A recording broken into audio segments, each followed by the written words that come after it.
चार जो है खंडन था ना, फ्रेगमेंटेशन प्रोसेस के द्वारा ये सेक्सुअल रिप्रोडक्शन होता है, उसको मैंने बताया था। और आज जो है आपका 5 नंबर का विधि, मेथड, प्रोसेस, जिसके द्वारा अलैंगिक प्रजनन क्रिया संपन्न होती है, उस पर हम लोग चर्चा करेंगे। तो 5 नंबर में आप लोग लिखिएगा, 6 विधि जो लिखाए थे उसमें 5 नंबर में क्या था? पुनरुद्ध भवन।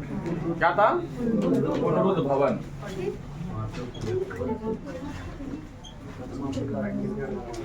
पुनरुद्ध भवन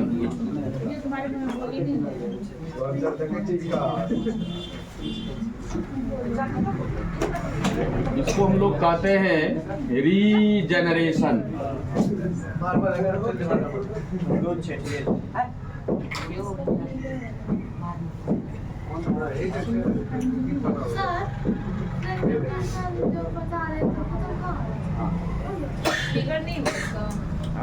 नहीं, 2 नंबर में आएगा फ्रेगमेंटेशन, खंडन, ठीक है ना, उसका परिभाषा दे करके एग्जाम्पल लिखाया था मैंने। Yes sir. हाँ, हो गया। हाँ हाँ, खत्म हो गया। खंडन, फ्रेगमेंटेशन क्लियर है, स्पष्ट रूप से हमने आपको बताया था। आज जो है 5वां नंबर, 5वां प्रोसेस, 5वां विधि जो है अलैंगिक जनन का बताने जा रहे हैं। 5वां विधि का क्या नाम है? पुनरुद्ध भवन, रीजेनरेशन। इसको पहले आप लोग समझ लीजिए, इसके बाद तो शब्दों में हम लिखा ही देंगे। इसमें क्या होता है, जिस जीव में पुनरुद्ध भवन की क्रिया के द्वारा अलैंगिक प्रजनन होती है, उस जीव में होता क्या है, अगर हम लोग जीव को कई टुकड़ों में काट देते हैं तो प्रत्येक टुकड़ा जो है नया जीव का निर्माण कर देता है। तो इस प्रकार का प्रजनन क्या कहलाता है? पुनरुद्ध भवन। तो लिखेंगे इसमें,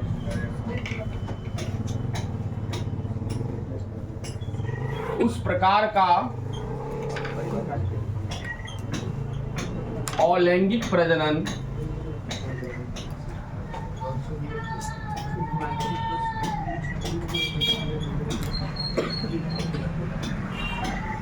जिसमें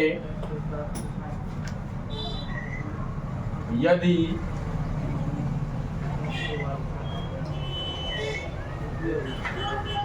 जीव के शरीर को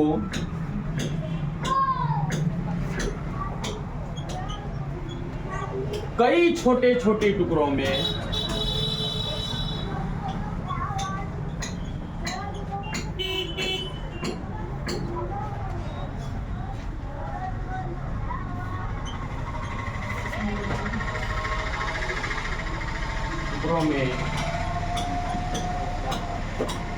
काट दिया जाता है, तो प्रत्येक कटा हुआ टुकड़ा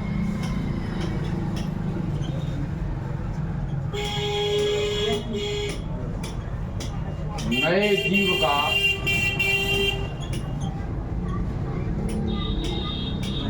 निर्माण करता है।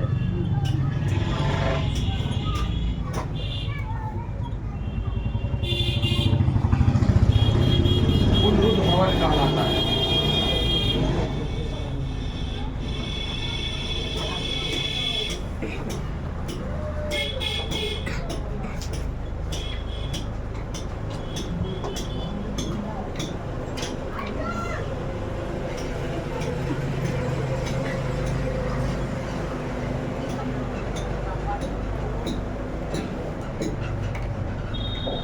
उस प्रकार का अलैंगिक प्रजनन जिसमें यदि जीव के शरीर को कई छोटे छोटे टुकड़ों में काट दिया जाता है तो प्रत्येक कटा हुआ टुकड़ा नए जीव का निर्माण करता है, पुनरुद्ध भवन कहलाता है। इसमें एग्जाम्पल के तौर पर आप लिखेंगे स्पंज,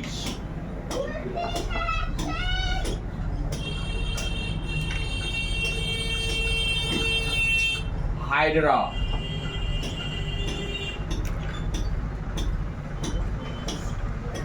इत्यादि कर दी।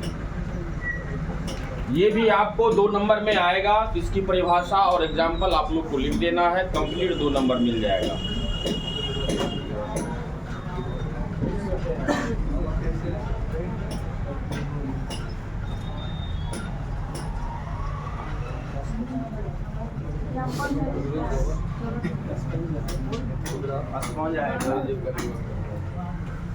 क्या हुआ? Sponge hydra. आप लोग से पूछा जाएगा स्पंज क्या है, तो कहिएगा एक एनिमल है, जंतु में आता है ये स्पंज।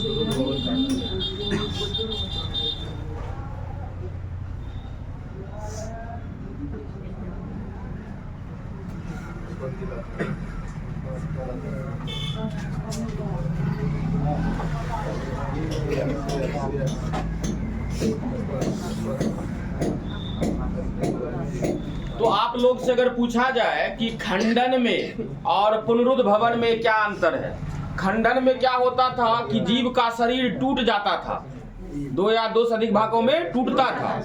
लेकिन पुनरुद्भवन में क्या होता है, कटता है। तो टूटना और कटना में अंतर है। तो ये जो पुनरुद्भवन है, इसमें क्या होता है, अगर जीव के शरीर को कई टुकड़ों में काट दिया जाता है तो प्रत्येक टुकड़ा जो है नया जीव को बना देता है। इस क्रिया के द्वारा या ऐसी विधि से जो प्रजनन होता है, कौन सा प्रजनन, अलैंगिक प्रजनन, उसको हम लोग क्या कहते हैं, पुनरुद्भवन कहते हैं। एग्जाम्पल क्या है इसका, स्पंज और हाइड्रा।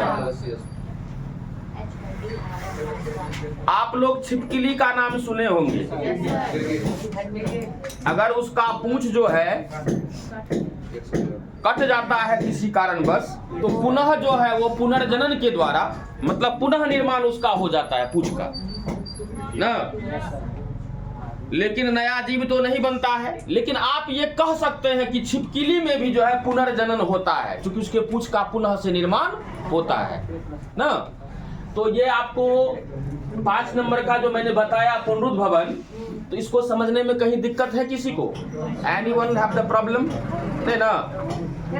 अब जो है लास्ट टाइप जो है ये सेक्सुअल रिप्रोडक्शन का, कौन सा था, कायिक प्रजनन। तो आप लोग 6 नंबर में लिखेंगे कायिक प्रजनन। इसी के नीचे लिखिएगा वर्धी प्रजनन। वर्धी प्रजनन, इसको हम लोग कहते हैं वेजिटेटिव रिप्रोडक्शन। वेजिटेटिव।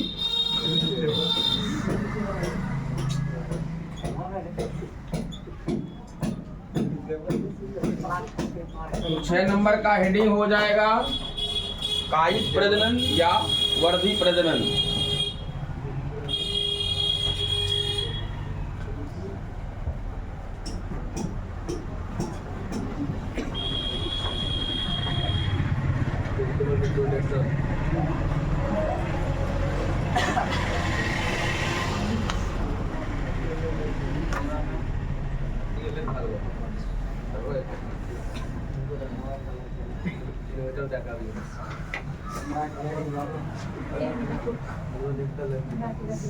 आप लोग का बहुत क्लास हम लिए हैं अलैंगिक प्रजनन से संबंधित। आज कुछ क्वेश्चन हम करेंगे। घबराना नहीं है, बोलना उलना कुछ नहीं है। आप प्रायः जो है लेक्चर सुनते जा रहे हैं। हमको आशा है कि हम जिस तरह से आपको बताए हैं निश्चित रूप से आप लोग भी बता दीजिएगा।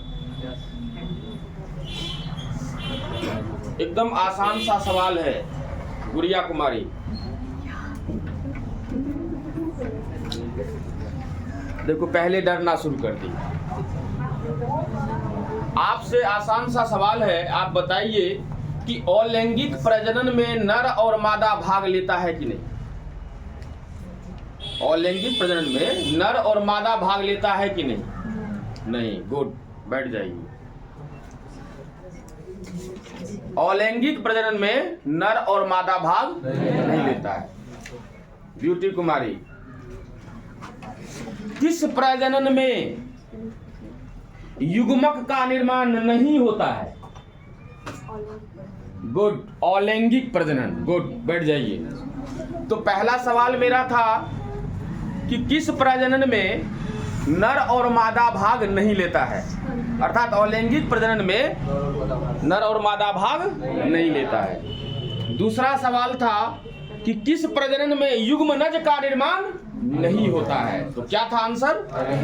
अलैंगिक प्रजनन, एसेक्सुअल रिप्रोडक्शन। तीसरा सवाल बताएगी सिमरन।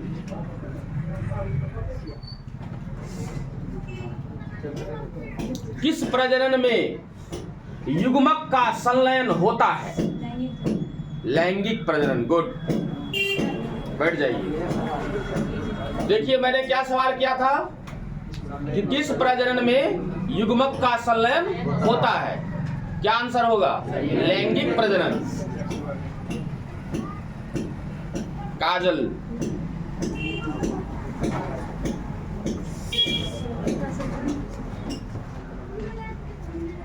आपको बताना है किस प्रजनन में युग्मक का संलयन नहीं होता है। किस प्रजनन में युग्मक का संलयन मतलब युग्मक का मिलन नहीं होता है? अलैंगिक प्रजनन में, है ना? बैठ जाइए। आप लोग बिल्कुल सहमत है ना कि लैंगिक प्रजनन होगा तो नर और मादा भाग लेगा। नर और मादा भाग लेगा तो नर युग्मक और मादा युग्मक का संयुग्मन अर्थात फ्यूजन होगा। अगर लैंगिक प्रजनन होगा तो उसमें जो है युग्मनज का भी निर्माण होगा। अभी जो आप अलैंगिक प्रजनन पढ़ रहे हैं उसमें आपको हम 5 प्रकार बताए हैं और छठा प्रकार कौन सा है? कायिक प्रजनन, या कायिक प्रजनन को ही दूसरे नाम से हम लोग जानते हैं। इसको क्या कहते हैं? वर्धी प्रजनन कहते हैं।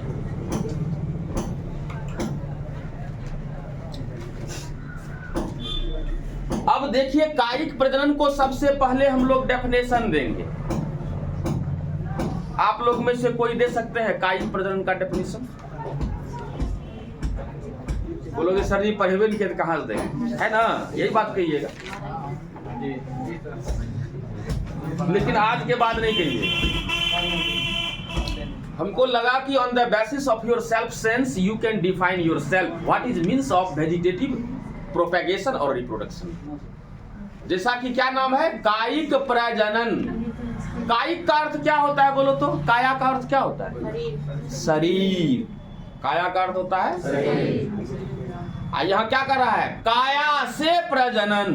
काया से प्रजनन होता क्या है? देखिए यहाँ पर ध्यान से समझिएगा। ये प्लांट है, मान लीजिए क्या है ये? प्लांट। ये देखिए प्लांट है, ये जड़ है, ऊपर का भाग धर है, मतलब नीचे रूट ऊपर सूट।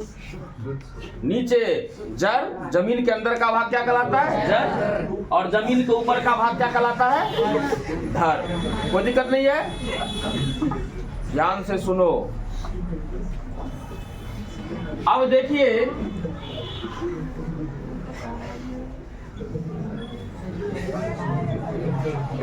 ये मान लीजिए प्लांट में पुष्प है, फ्लावर, और ये पत्ती है, ठीक है ना? देखिए जो बच्चा इस चीज को समझ लेगा, ये पौधा है और इसमें हम लोग जमीन के अंदर का भाग जड़ है, इसको रूट कहते हैं। इसके बाद ये भाग जो आप देख रहे हैं इसको कहा जाता है तना, स्टेम। इसको कहा जाता है पत्ती, लीफ,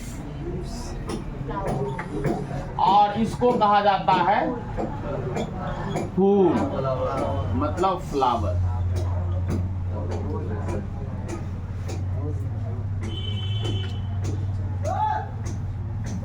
एक चीज देखिए, आप लोग को प्रजनन कितना प्रकार का हम बताएं?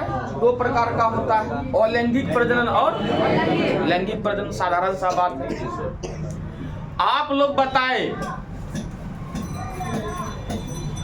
कि नर और मादा, मेल और फीमेल जिस प्रजनन में भाग लेता है उसको लैंगिक प्रजनन कहते हैं। और आप जानिए, ये पुष्प है। क्या है ये? पुष्प है, फ्लावर। और आप जानते हैं कि फ्लावर में जो है नर और मादा पाया जाता है। नर और मादा पाया जाता है। तो फ्लावर में नर और मादा जो पाया जाता है, तो नर और मादा क्या होता है? जनन अंग कहलाता है। क्या कहलाता है? जनन अंग। हाँ, सेक्स ऑर्गेन। तो पौधा के पुष्प में जो 2 प्रकार का जनन अंग पाया जाता है, उसमें से एक को कहा जाता है मादा जनन अंग, मादा जनन अंग, और एक को कहा जाता है नर जनन अंग, नर जनन अंग। तो पुष्प में मादा जनन अंग जो होता है उसको कहा जाता है जायान।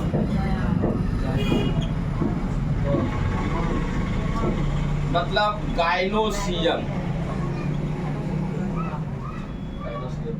और पुष्प में नर जनन अंग जो होता है उसको कहा जाता है पुमंग, मतलब एंड्रोसियम। यहाँ पर 2 बातें हो रही है। अगर पूछा जाए कि पुष्प जो होता है उसमें मादा जनन अंग का क्या नाम है, क्या कहेंगे? जायान। पूछा जाएगा कि पुष्प के नर जनन अंग का नाम बताइए, क्या होगा? पुमंग होगा। अच्छा बताइए, तो अगर ये जायान कौन सा अंग है? मादा जनन अंग। मादा जनन अंग के द्वारा आपको याद दिला रहे हैं, आप लोग ही कहे हैं कि युग्मक का संलयन होता है किस प्रजनन में? लैंगिक प्रजनन में। युग्मक का संलयन किस में होता है? लैंगिक प्रजनन। युग्मक। तो यहाँ अगर मादा जनन अंग है तो मादा जनन अंग से कौन सा युग्मक बनेगा? मादा युग्मक। क्या बनेगा? मादा युग्मक। नर जनन अंग क्या है? पुमंग। नर जनन अंग से जो युग्मक बनेगा उसको क्या कहेंगे? नर युग्मक। तो मादा जनन अंग से कौन सा युग्मक बनेगा? मादा युग्मक। और नर जनन अंग से कौन सा युग्मक बनेगा? नर युग्मक।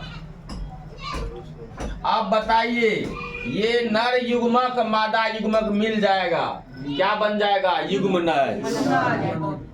इसका मतलब जो है, जैसे युग्मनज बना तो किसके मिलने से युग्मनज बना?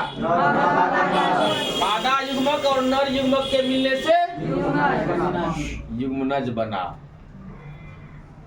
कोई दिक्कत? और यही युग्मनज डेवलप करेगा, भ्रूण बना देगा। क्या बनाएगा? भ्रूण। अच्छा बताओ, तो पुष्प जो है जंतु का भाग है कि पौधा का भाग है? तो पौधा क्या आदमी की तरह बच्चा को देता है? तब कैसे देता है? किस फल की तरह?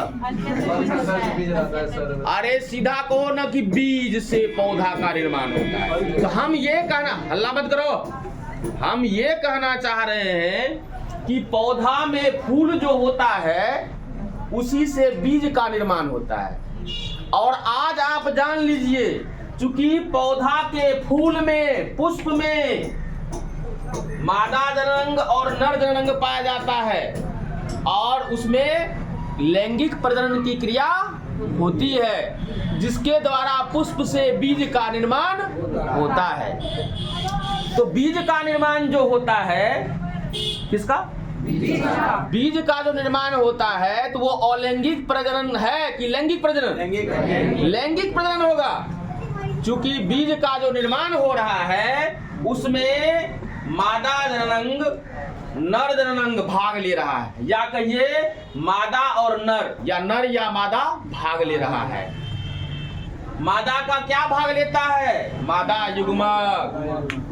नर का क्या भाग लेता है? नर युग्मक। अर्थात यह मादा युग्मक नर युग्मक भाग ले रहा है ना, तो यह लैंगिक प्रजनन होगा कि अलैंगिक? तो नर युग्मक और मादा युग्मक किस प्रजनन में भाग लेता है? लैंगिक प्रजनन में भाग लेता है। युग्मनज का निर्माण हो रहा है ना, तो युग्मनज का निर्माण किस प्रजनन में होता है? लैंगिक प्रजनन में होता है। कहीं दिक्कत है? इसका मतलब है हम लोग पढ़ क्या रहे हैं? कायिक प्रजनन। कायिक प्रजनन किसका प्रकार है? अलैंगिक की लैंगिक?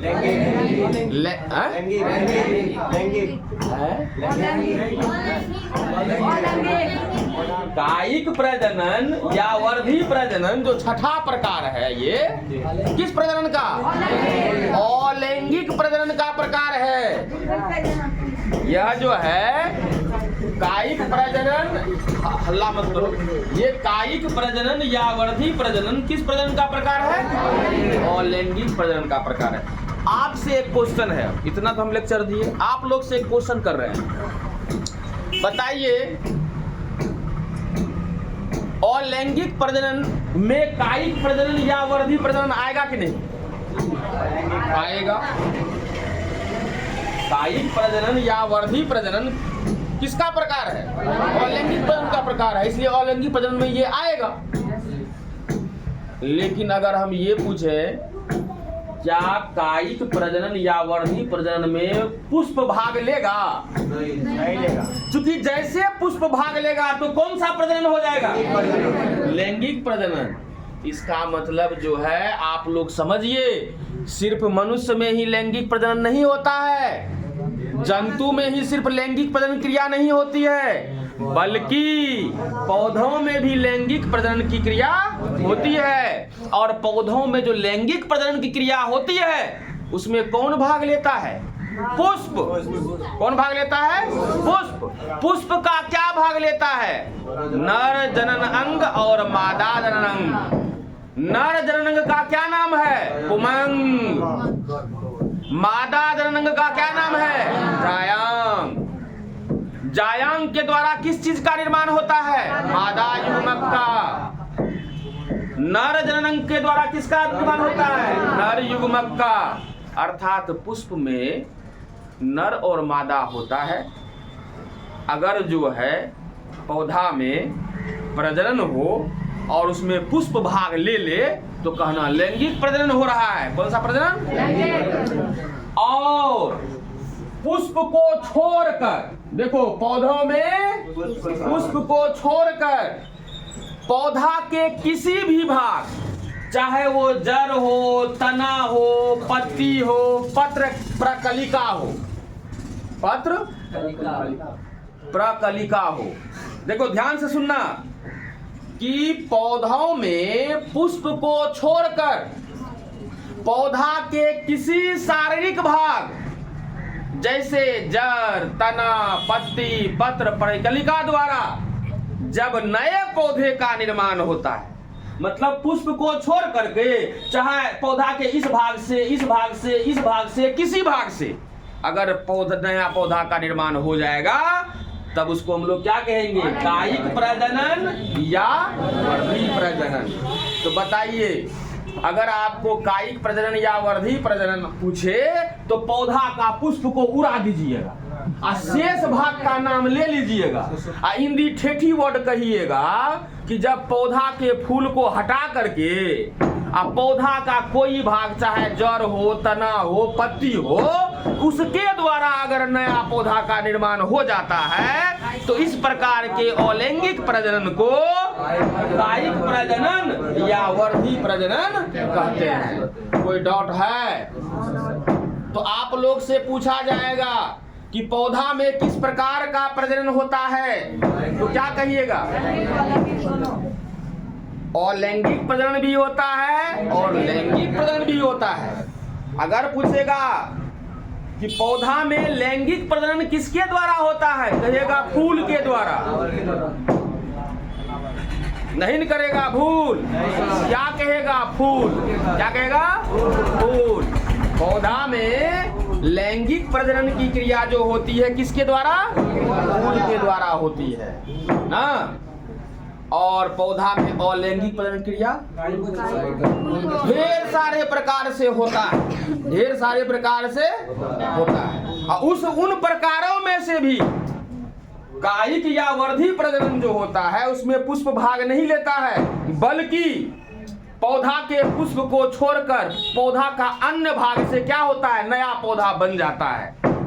तो पौधा के पुष्प को छोड़कर अगर पौधा के अन्य भागों से जैसे जड़, तना, पत्ती, पत्र, प्रकलिका द्वारा नया पौधा का निर्माण होता है उसे कायिक प्रजनन या वर्धी प्रजनन कहते हैं। दिक्कत है तो आप लोग जो है इसको लिखे हैं ना, तो इसमें आप लोग लिखिए, पैराग्राफ चेंज करके इसको लिखिए।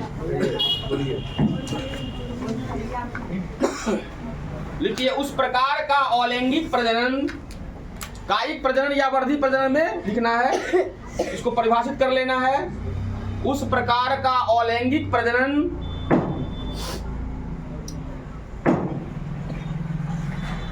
उस प्रकार का अलैंगिक प्रजनन जिसमें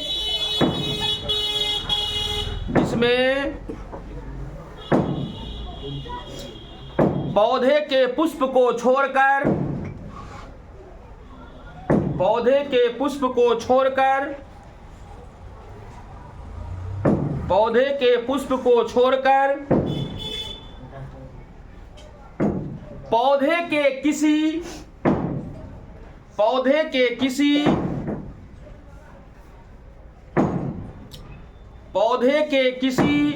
शारीरिक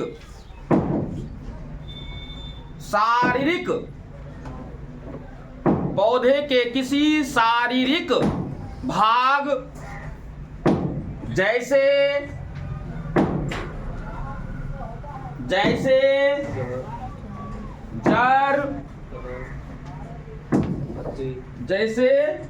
जड़ कोष्ठ में लिखिएगा रूट, जैसे जड़ कोष्ठ में लिखे रूट, कोमा दीजिए, पत्ती तना के कोष्ठ में स्टेम लिखिए, जड़ तना कोमा दीजिए, फिर लिखिए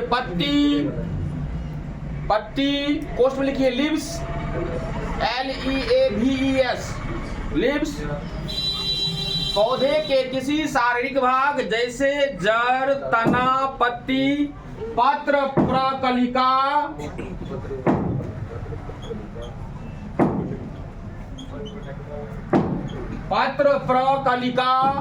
इसके कोष्ठ में लिखिएगा बल्बिल्स,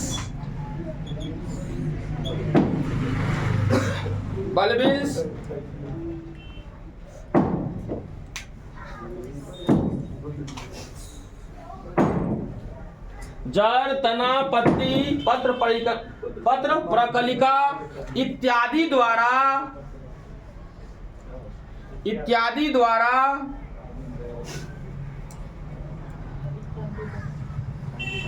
नए पौधे का निर्माण होता है। इत्यादि द्वारा नए पौधे का निर्माण होता है जो कायिक प्रजनन या वर्धी प्रजनन कहलाता है। जो कायिक प्रजनन या वर्धी प्रजनन कहलाता है। जो कायिक प्रजनन या वर्धी प्रजनन कहलाता है।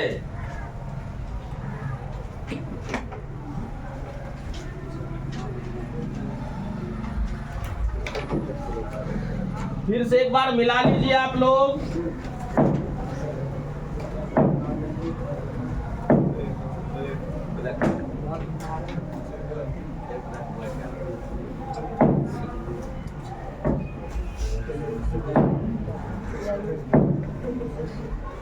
तो मैंने क्या कहा, उस प्रकार का अलैंगिक प्रजनन जिसमें पौधे के पुष्प को छोड़कर पौधे के अन्य किसी शारीरिक भाग जैसे जड़, तना, पत्ती, पत्र, प्रकलिका इत्यादि द्वारा नए पौधे का निर्माण होता है, जो कायिक प्रजनन या वर्धी प्रजनन कहलाता है। अगर कोई पूछे कायिक प्रजनन और कोई पूछे वर्धी प्रजनन, तो दोनों दो चीज नहीं है, एक ही चीज है, घबराना नहीं है, ठीक है ना। अब देखिए ये कायिक प्रजनन जो होता है, अच्छा बताइए ये कायिक प्रजनन जो है, ये कायिक प्रजनन जो है किसमें होता है? पौधों में। अब हेडिंग दीजिए आप लोग, कायिक या वर्धी प्रजनन की विधियां।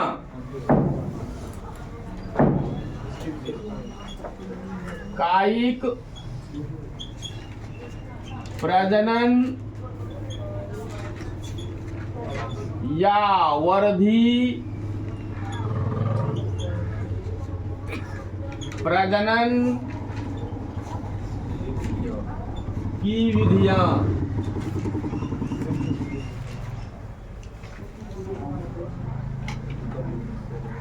लिखिएगा मेथड्स फॉर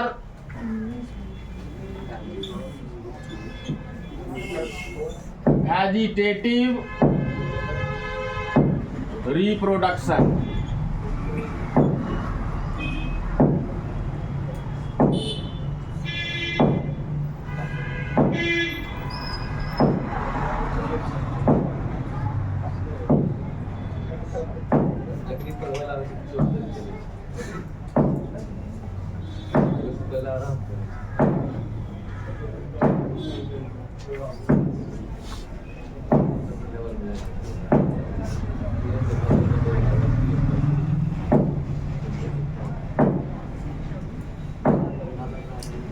हो गया।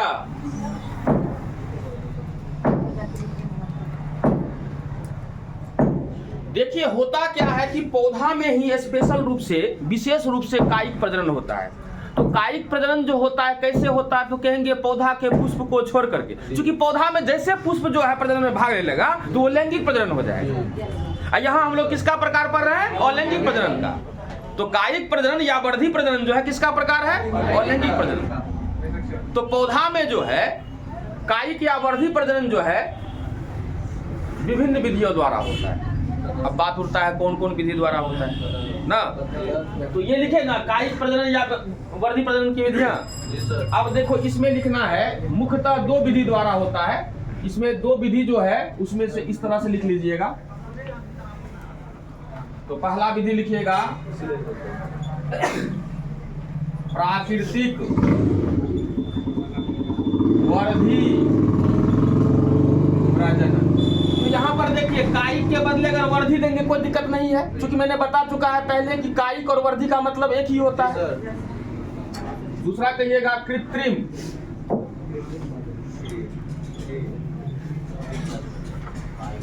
वर्धी प्रजनन।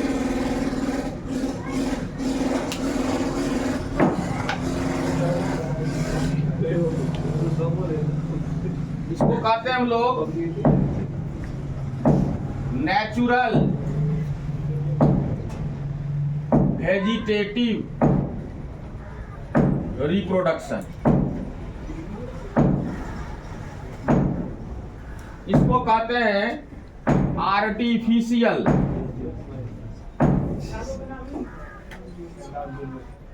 वेजिटेटिव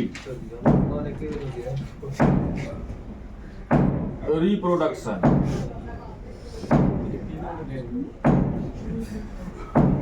अब देखिए प्राकृतिक वर्धी प्रजनन जो होता है,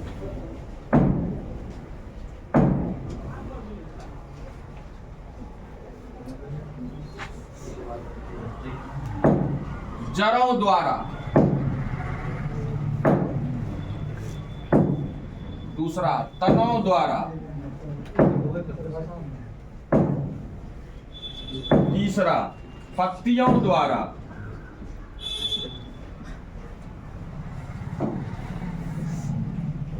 चौथा पत्र प्रकलिकाओं द्वारा।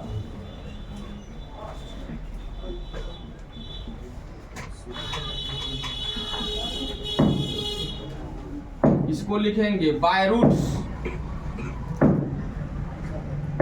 Bye stems, by leaves, by bulbils.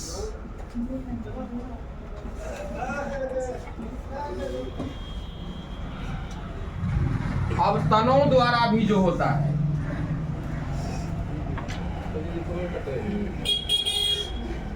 Segmented करके लिख लीजिए किसी तरह से। तनों द्वारा में होता है आपको भूमिगत तनों द्वारा,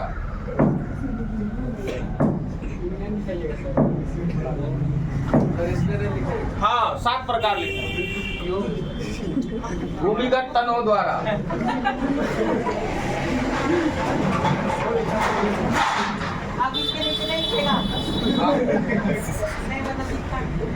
अर्धवायवीय तनों द्वारा,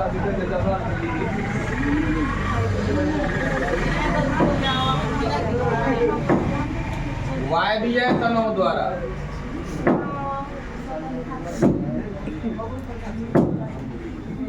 इसमें लिखिएगा बाय अंडरग्राउंड स्टेम,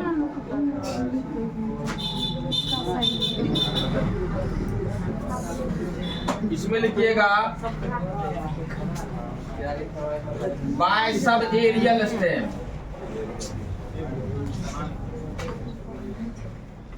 इसमें लिखिएगा बाय एरियल स्टेम।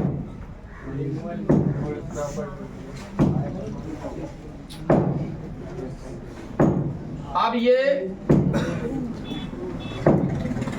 भूमिगत तनों द्वारा जो है,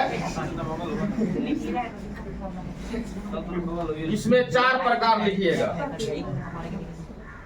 भूमिगत तनों द्वारा 4 प्रकार। प्रकंद द्वारा, दूसरा धनकंद द्वारा, तीसरा कंद द्वारा,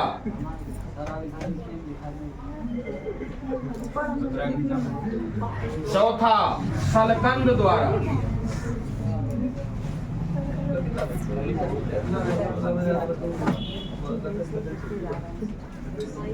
मतलब बाय राइजोम्स,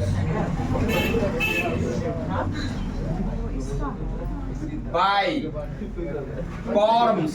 नहीं दिखाई दे रहा जी, क्या हुआ? नहीं दिखाई दे रहा है नीचे में। हाँ देखो यहाँ ध्यान दो, भूमिगत तनों द्वारा लिखा ना, उसके नीचे एरो दिए, 4 भाग में बांटिए। 4 भाग में बांटा,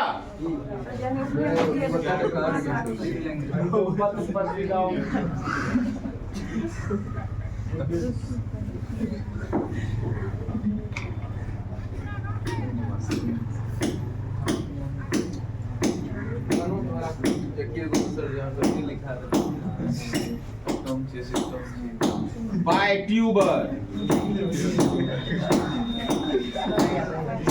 बाय बल्ब्स।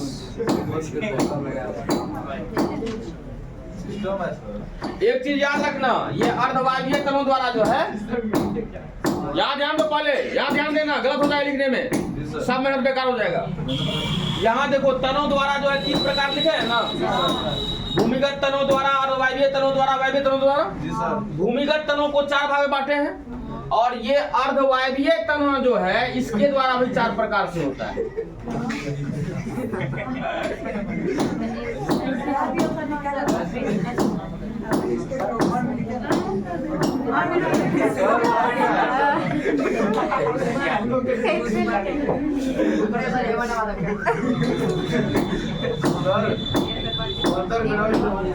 अरे सुनो ना, भूमिगत तनों द्वारा 4 भाग में बटा, तो पहला में लिखे प्रकंद द्वारा, दूसरा धनकंद द्वारा, तीसरा कंद द्वारा, चौथा सलकंद द्वारा।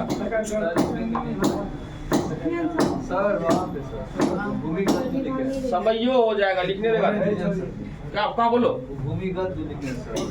ये भूमिगत तनों द्वारा by underground stem, by underground stem.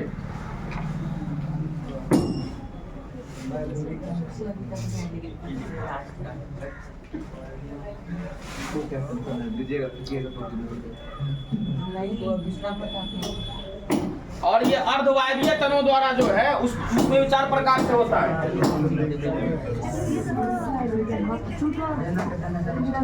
ऊपरी भूअस्तारी,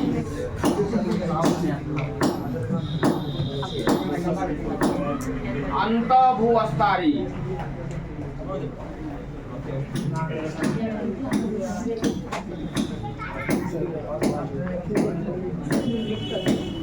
भूअस्तारिका,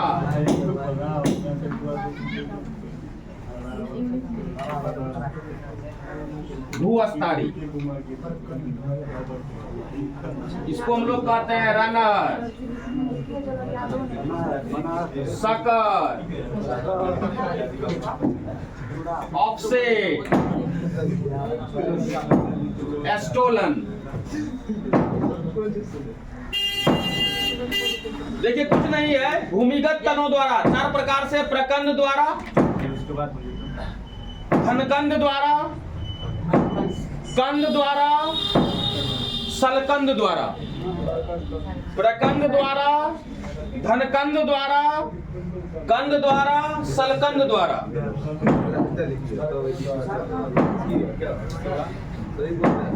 ये 4 लिख लिया ना। अब ये जो चारों प्रकार जो है किसका है भाग? भूमिगत तनों का। भूमिगत तनों द्वारा के बाद क्या है? अर्धवायवीय तना। अर्धवायवीय तना को भी 4 भाग में बांटिए।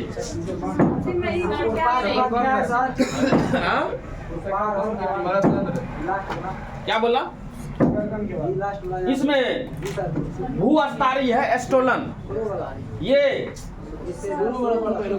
अरे ऊपरी भूअस्तारी रनर हुआ, अंता भूअस्तारी सकर हुआ, भूअस्तारी का ऑफसेट भूअस्तारी एस्टोलन।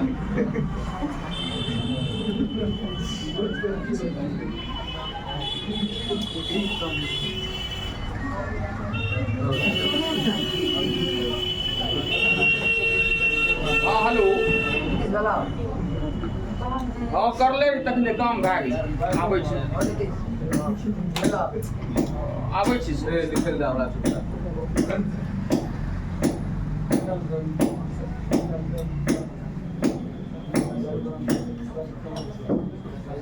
क्या लिखा सर वहाँ ऊपरी? ऊपरी भूअस्तारी, भौहर्षुकार, स्वतः संयुक्त आकार, रौद्रीकार। ऊपरी भूअस्तारी, उसका अंग्रेजी रनर, RUNNER। कहाँ रे? यहाँ रे, बायकॉर्म्स, CORMS।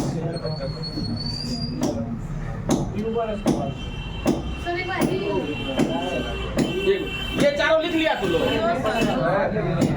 ये चारों पहले लिखने दो, फिर उसको हम बताते हैं।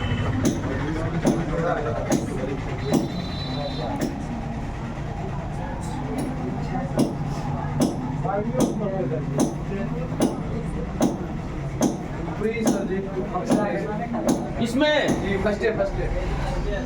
ऊपरी भूअस्तारी, ऊपरी अलग है, भूअस्तारी अलग है। इसका अंग्रेजी होता है रनर, RUNNER। इसके बाद है अंतः भूअस्तारी, सकर कहा जाता है इसको, SUCKER। इसके बाद है भूअस्तारी का ऑफसेट, OFFSET।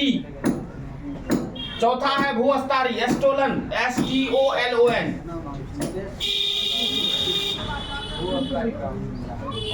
हाँ भूअस्तारी का भूअस्तारी, ऊपरी भूअस्तारी, अंतः भूअस्तारी, भूअस्तारी का भूअस्तारी। क्या रनर, RUNNER, रनर पर आ जाता है। इसके बाद सकर, यहाँ इंग्लिश में एस्टोलन, STOLON।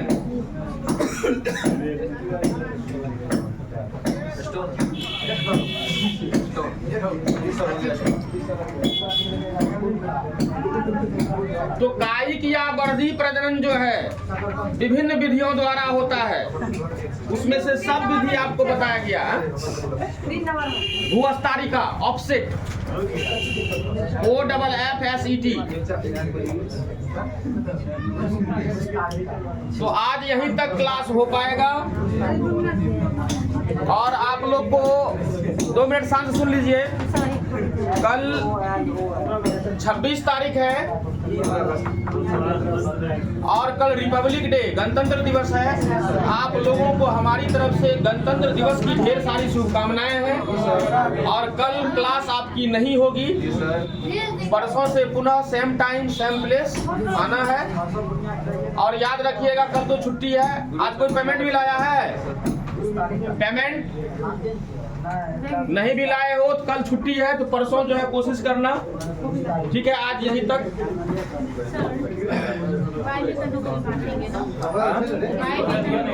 नहीं, इसको बांटना है अर्धवायवीय तलों।